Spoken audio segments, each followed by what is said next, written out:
know, something must be wrong when almost every single song has sex as its basis.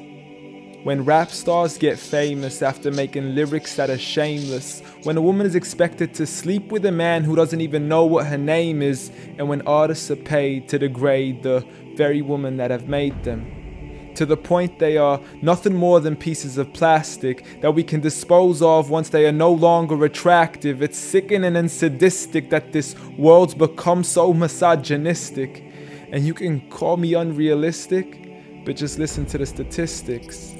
7 in 10 men view porn, while over 75 million are addicted. 68 million requests a day for pornographic pictures, making 1 in 4 searches sexually related.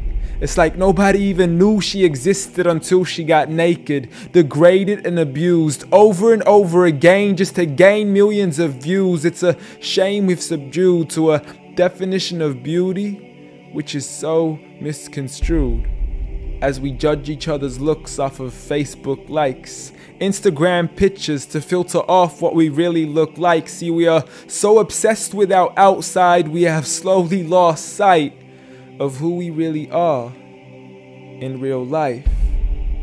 I mean, it's sad to see so many teens lose their self-esteem. Looking at these magazines thinking they have to look like what they see. Please, you are worth much more than a 2D image on a screen. You are a living, breathing human being. If only you knew what you really mean. Just look into your history books and begin to read of all the girls in the world who were capable to achieve, and you will surely see with certainty females like Fatima al-Fihri, who opened the first ever university, Rufaida al-Islamiyya, the first nurse to perform surgery, and Aisha bint Abi Bakr, the greatest female scholar in eternity. It's a shame you probably haven't even heard of these great female prodigies.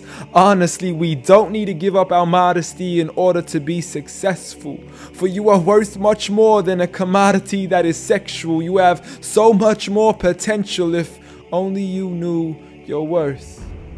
You could be like the greatest of all women to have walked this earth, like Mary, the mother of Jesus, chosen by Allah to be an example for the believers, a woman who stood strong even when she was abused, falsely accused and ridiculed for things she'd never ever do, so it didn't really matter when there was nobody else beside her, for she knew that God was Ar-Razzaq and her ultimate provider, and she had a trust in Him alone. Just like Asiya, the wife of Fir'aun, a woman who was brave and courageous, stood up for what was right and didn't let anybody change this. A woman who was fearless and laughed in the face of death, for she gave up the riches of this life for a palace in the next.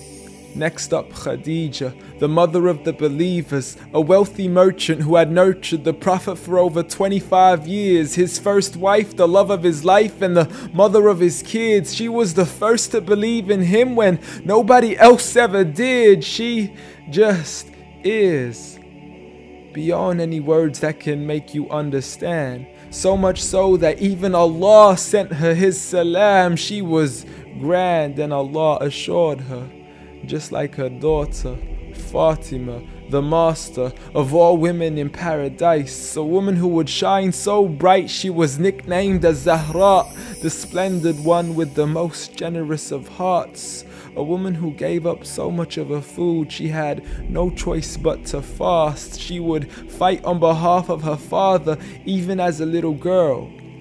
And such are the examples of the greatest woman in the entire world. And it had nothing to do with how they looked, but for who they truly were.